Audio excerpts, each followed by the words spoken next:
Federico Estrada García. Gerente, nos alegra tenerlo esta mañana. Buenos días. No, a ustedes 1.000.000 de gracias por la invitación. Un gusto pues compartir con ustedes este momento y tocar estos temas de tanto interés.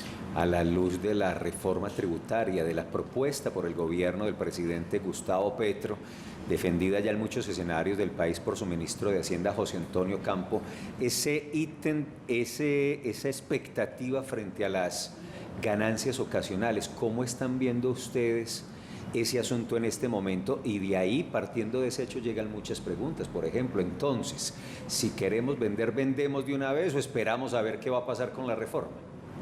No, yo creo que lo más importante es tener una conversación muy franca en este corto tiempo que vamos a tener. Yo creo que no habíamos tenido un proyecto de reforma tan importante como este. Después de una situación fiscal como la que vivimos por la necesaria inversión que tuvo que hacer el gobierno nacional en la pandemia. Entonces yo creo que la necesidad pues, de mejorar el déficit no está en discusión. La ganancia ocasional. Yo creo que lo más importante en ese sentido es contar que cuando la ganancia ocasional se bajó del 30 y pico al 10% en la penúltima reforma tributaria, eso trajo unos beneficios incalculables para la actividad inmobiliaria y desde luego para lo que quería el gobierno nacional. ¿Qué era lo primero de ello? Pues de alguna manera incentivar la actividad inmobiliaria, lo cual, habiendo bajado esa tarifa a solo el 10%, trajo unos beneficios muy importantes, pero también tuvo un efecto muy importante, que fue hacer mucho más transparentes los negocios de propiedad raíz. Está clarísimo que en nuestro país, pudiendo las personas inclusive escriturar y declarar sus negocios a valor catastral, la gente usualmente lo hacía. Y esto lo que llevó fue a hacer mucho más transparente los negocios de propiedad raíz. Ahora bien, yo creo que lo importante es, en estos pocos días que tenemos, es demostrarle y darle conciencia al gobierno nacional, al ministro de Hacienda y al mismo Congreso del impacto que se tiene. Por ejemplo, hemos visto ya titulares y artículos de prensa donde se dicen, hombre, dejemos exenta la vivienda propia, la vivienda de habitación. Una familia accede a una vivienda, mejora sus ingresos, se le crece su familia y ya puede acceder a una vivienda de un mayor valor. Limitar la exención que se tenía en 285 millones de pesos a solo 114 millones de pesos de ese rubro de la ganancia ocasional. Los cálculos que nosotros hacemos es que como mínimo las personas van a empezar a tributar un triple más por esa ganancia ocasional. Entonces yo creo que de una vez por todas es proteger la vivienda propia, la vivienda de habitación, para familiar, que la gente pueda seguir mejorando su vivienda, invirtiendo en su propia vivienda de habitación. Y también pues llevar a unos niveles que alcanzarían hasta el 39% la tarifa, conjugada pues con los demás ingresos de las personas. Claramente lo que empezamos es otra vez a incentivar, desafortunadamente no es que estemos de acuerdo con ello, lo que ha hecho la gente históricamente, escriturar muy por debajo de los valores comerciales, pese a que reforma tras reforma quiere siempre el gobierno corregir este tema. Gerente, ¿y qué respuesta o qué expectativa de respuesta tienen ustedes por parte del gobierno nacional frente a esas peticiones que, como usted dice, pues afectaría en buena medida al sector inmobiliario? Nosotros creemos que vamos a ser escuchados en ese sentido. Yo creo que está en este momento una rapidísima discusión la que se está dando, pero tenemos que ser optimistas con que se entienda de esta manera y lograr tener una reforma tributaria que definitivamente no llegue inclusive a afectar la inversión y la producción en el país. Gerente, expliquemos bien qué es el impuesto de ganancia ocasional y ese asunto. Usted nos dice que se está tributando sobre el 10% frente a ese mismo impuesto. ¿A cuánto está estimado con este proyecto de reforma tributaria que se aumentaría? Bien, Paula, realmente la ganancia ocasional no es otra distinta a la que debe tributar una persona por unas ganancias distintas a las usuales que va teniendo la persona.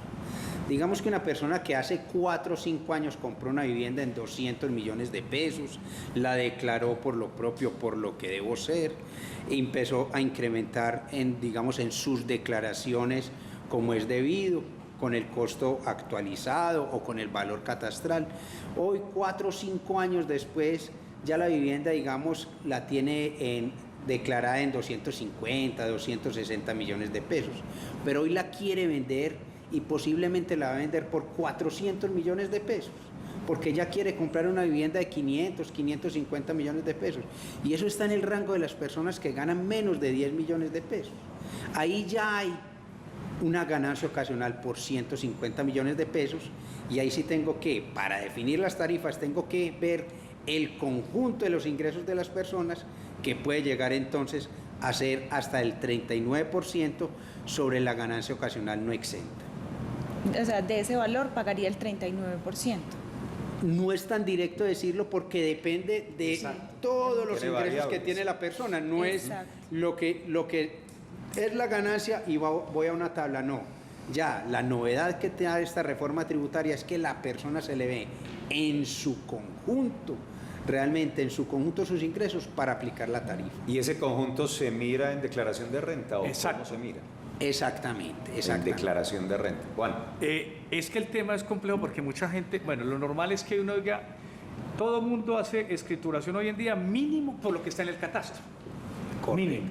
El deber ser sería por el valor comercial de la venta. Por el valor del negocio. El valor del negocio, ese sería el deber ser. Lo que pasa es que la gente dice, bueno, hombre, ¿por qué me colaborás? Sacámoslo por valor catastral, que vamos a pagar impuestos. ¿Ustedes desde la lonja qué recomiendan? Hacer la negociación en la escrituración por el valor real del inmueble, el ejemplo Nuestro llamado de atención siempre ha sido, ojalá el país, ojalá los entes territoriales tengan los valores catastrales los más cercanos a los valores comerciales. Pero eso no es así. Eso sí, con unas tarifas razonables para esa base gravable. Correcto. Ahora bien, es que la gente no hace muy bien cuando cree que por ahorrarse unos gastos notariales, está llevando y de registro y todos estos gastos que tengo en el momento de la escrituración, haciéndolo solo por el valor catastral. Después, cuando voy a hacer la venta viene ese diferencial, que es ahí donde me aporrea. Desde luego, como gremio, nuestra recomendación es hacerlo de la manera transparente, valor comercial, por lo que fue el valor del negocio.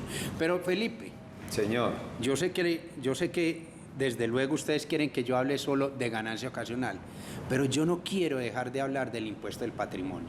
El impuesto del patrimonio ya se estaba venciendo. Allá vamos. Y yo creo que, pues habrá muchos más expertos para hablar del tema, pero es el primero de la cascada de los impuestos que puede tener cualquier persona y empresa. 3.000. Ahí el llamado de atención es que definitivamente esa base gravable no se calcule por valor intrínseco.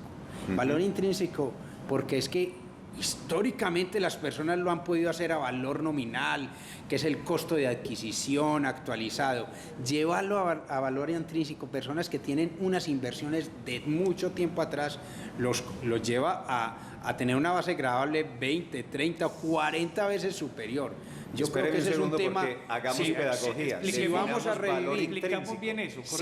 revivir eso, nuevamente el impuesto de patrimonio en su plenitud, dejemos ese cálculo de la base gravable como siempre se ha hecho, que es ese costo de adquisición actualizado como lo permite la norma, que ya en el momento que la persona liquide esa inversión, pues vendrán los impuestos, el impuesto de renta. Ahí es donde los expertos han venido hablando de doble tributación y de por qué ya estamos hablando de las empresas en Colombia pagar hasta más del 60%. ¿E intrínseco cómo sería? Así es como se hace. Intrínseco es simplemente es el valor real. El valor del patrimonio de una empresa dividido el número de las acciones. Posiblemente yo esa empresa la fundé hace 10 años, no le saqué las utilidades, las dejé en el patrimonio, no disfruté de esas utilidades, quise fortalecer mi empresa, pero yo dentro de la declaración de renta de la persona sigo declarando lo que yo invertí hace 10 años, claro, actualizándolo como la ley permite. Pero si me hacen llevarlo a lo que vale hoy ya la empresa, de unas utilidades que yo no he sacado, que por otro lado yo ya pagué por esas utilidades impuesto de renta. Si En fin, yo ya he pagado por esos impuestos más. Obligar a las personas trae unas consecuencias dramáticas para los contribuyentes. Gerente, ¿quién le está haciendo ver desde los gremios y los sectores al ministro Campo o al presidente estas inquietudes que ustedes tienen? Hay un lobista, hay un delegado gremial que está ya tocándole la puerta al gobierno Petro y diciéndole, mire, vemos estas situaciones en la reforma tributaria, sentémonos a revisar esto. Yo creo que los diferentes gremios, y vemos hoy un gobierno que ha asistido a los eventos gremiales en las últimas semanas, ha tenido una conversación fluida. Lo que pasa es que ese mensaje es de carácter de urgencia, hace muy compleja esa conversación. Pero no, hay que seguir en la tarea, sí, claro, y dándole a conocer el impacto que pudiera tener, pero yo creo que somos optimistas y la inversión en propiedad raíz tiene que seguir siendo relevante en nuestro país por lo que genera en crecimiento económico, en empleo y los demás encadenamientos que tiene. Gerente, y la pregunta obvia que se hace todo el mundo, quienes están pensando en adquirir vivienda, en vender, en hacer algún negocio inmobiliario, dicen, ¿será que tengo que correr a vender o comprar este año porque el año entrante no sé qué agua me va a mojar con la reforma tributaria? ¿Usted qué cree? ¿La gente se puede generar una alerta en el sector? Pues de alguna manera quien compra una vivienda nueva, pues su entrega viene muy posterior. Yo creo que lo más importante es tener la tranquilidad, se están dando las discusiones y lo que sí no me cabe la menor duda es que la inversión en propiedad raíz tiene que seguir porque es la inversión que le da seguridad y confianza a las personas. También se ha hablado, Paula, perdón, que hay escasez en arrendamientos. ¿Eso cómo lo han sentido ustedes? Es un tema que como gremio nos ha costado mucho entenderlo. Pero digamos que por fin la semana pasada en nuestro evento para el sector de arrendamientos pudimos al menos dar algunas luces de qué era lo que estaba sucediendo. Era muy difícil de entender por qué en la ciudad no estábamos viendo avisos de se arrienda. Después de ver una actividad edificadora tan vigorosa, y conociendo que a los colombianos y a los países les gusta invertir en propiedad raíz y en vivienda para ponerla a arrendar por inversión, pensar, ¿y qué está sucediendo? Que no hay vivienda para arrendar. Encontramos varios aspectos, pero quiero resaltar 3. El primero de ellos es que quien creyera, así estemos vendiendo más de 20.000 viviendas nuevas en el Valle de Aburrá. En los últimos años, la entrega de nuevas viviendas, por ejemplo, entre el 17 y 19 estuvo entre 17 y 18.000 viviendas. Sí se vendían más de 20.000, pero entraban 17 y 18.000. Y en el año de pandemia, y 21 y 22, ya tuvimos caídas del 30%. Es decir, lo que encontramos es que si bien se está vendiendo mucho, las entregas no se estaban dando. Seguramente por temas de decisiones que hace 4 o 5 años se empezaron a tomar de dilatar la entrega de los proyectos. La gente compra en planos y le entregan en 3 y hasta en 4 años.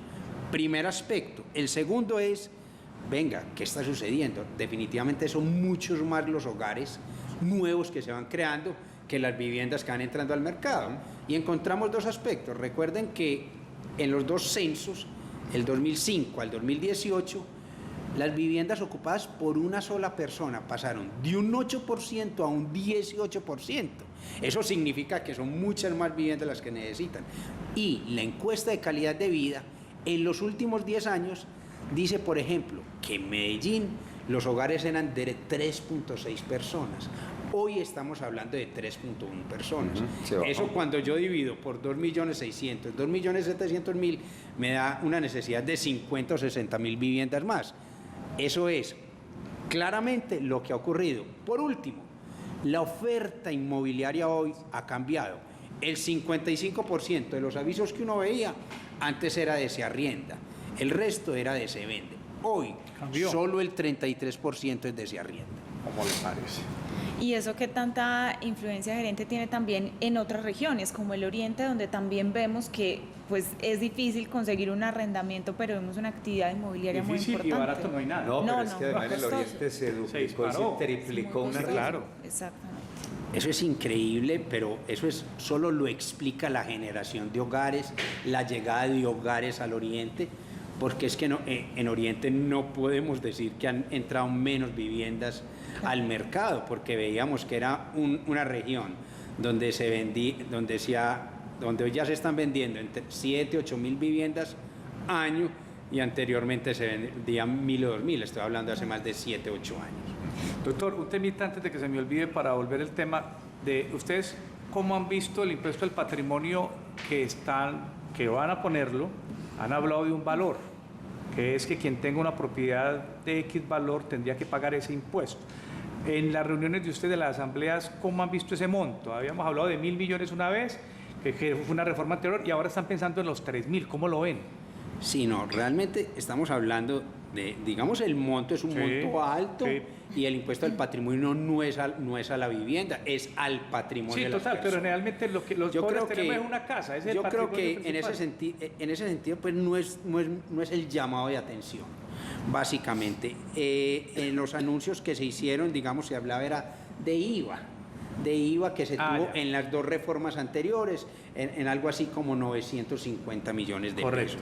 Hoy se anunció como tal, pero no está muy claro, digamos, hoy en lo propuesto en el proyecto de ley. Gerente, un último asunto, agradeciéndole mucho su presencia esta mañana en Consejo de Redacción, que tiene que ver con un tema que directamente de alguna manera los toca a ustedes, aunque es un asunto de los constructores, realmente de Camacol. Tiene que ver con la construcción de vivienda de interés social y vivienda prioritaria. ¿Por qué? Nos advierten varias fuentes, nos dicen el tema se volvió muy complejo por varias realidades.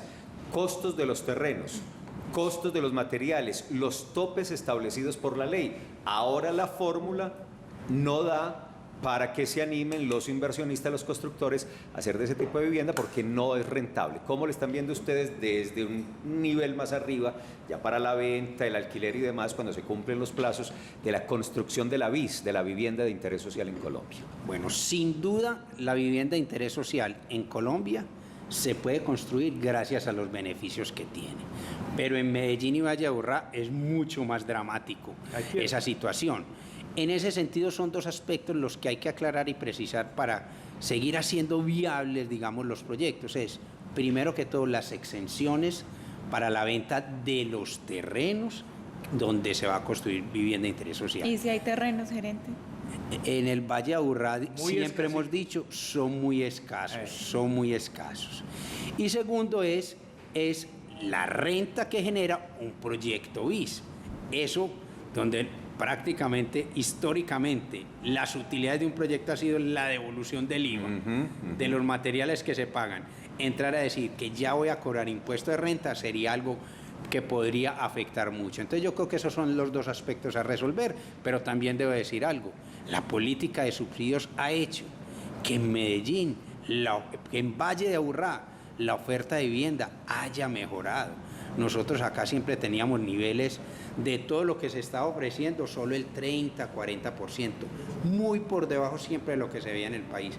Hoy tenemos más o menos la mitad, un poco más, sigue estando por debajo de los niveles del resto del país, pero yo creo que ha mejorado la oferta en ese sentido y no se puede perder esa dinámica. Pero si utiliza una palabra y dice es una condición dramática, es que no hemos consultado, confieso, a la dirección actual del ISBIMED, Instituto de Vivienda y Hábitat de Medellín, pero hablando con exdirectores nos dicen ese proyecto pues, es que se está haciendo prácticamente inviable. No hay terrenos donde hacer vivienda de interés social en Medellín, no los hay. Entonces, ¿a qué se va a dedicar el instituto? ¿A adecuar parques para los niños? ¿O a qué se va a dedicar? Porque no hay donde hacer ese tipo de vivienda. Aquí me dicen los constructores que viviendas de interés social solamente se pueden construir, que ellos están interesados y hay solamente para la parte de Itagüí, para la parte norte, es decir, para esa parte norte de Itagüí, para la parte de San Antonio de Prado, pero que viviendas de interés prioritario no les interesa, que es muy complicado, es que y que hace más de 5 años no hay un proyecto de esos en Antioquia. Mire, los últimos programas fueron las 100.000 viviendas gratuitas en los años 2013, 2014 y 2015. No hay interés para las BIP, que hoy hay todavía interés en las BIP por el tema de los subsidios que lo hace atractivo, pero que finalmente el constructor hace toda la inversión y que cuando construyen es cuando le pagan a él el dinero. Sin duda, eso digamos fue uno de los cambios que tuvo cuando los programas de la vivienda gratis donde la carga financiera corría totalmente por el constructor, digamos, para eso, digamos, lo hizo el gobierno corrigiendo lo que había ocurrido en el pasado. Y entonces, ¿qué va a pasar con las metas en ese sentido de todos los gobiernos? Y- del local, del regional y del nacional. Así es. ¿Qué va a pasar ¿Dónde con va? esas metas, con y estas realidades? prácticamente, Felipe, gerente, tiene que ser que el municipio sea la propietaria de los lotes, que tenga un flujo de lotes, porque en ese momento para comprar pues no daría. Sin duda, pues, si cuando los municipios tienen un banco de tierras importante, digamos que se hacen Funciona. mucho más viables los proyectos, necesariamente en asocio con el sector privado, porque hacerlos desde el sector público trae unos costos bien altos y ahí es también donde se salen de los topes. Bueno, doctor, aquí finalmente Paula me decía que le preguntara, que le da pena. Ella tiene una platica. Definitivamente sigue siendo un buen negocio meterse uno en un apartamento, en una propiedad, así sea en el oriente que está tan difícil. Sin duda. ¿Vio, Paula? Ojo. Máxime cuando hoy los inversionistas, por ejemplo, de ese 20-25% de personas que compran vivienda nueva para arrendar, les están entregando su vivienda nueva y en 2-3 semanas ya están colocadas. Realmente eso también hace que para el inversionista sea atractiva la inversión en propiedad raíz. Gracias a Dios existe en Colombia interés de las personas de invertir en vivienda para arrendamiento. De no existir ese interés, tendríamos hoy una oferta muchísimo más limitada. Por eso siempre hablamos que toda política habitacional debe incluir los arrendamientos, sobre todo en un país donde el 36% de las familias lo viven en ese tipo de ocupación, en arrendamiento. Gerente, ¿y la vivienda usada? Compra y venta de vivienda usada, ¿cómo está? La vivienda usada pues, no deja de tener, digamos, una correlación con lo que va ocurriendo con la vivienda nueva. Nosotros vemos una estabilidad estamos en unos niveles muy similares a los que teníamos el año anterior. Estamos viendo simplemente, digamos, una corrección cercana al 1,5%, pero creemos que seguimos en unas cifras muy estables en la venta de vivienda usada.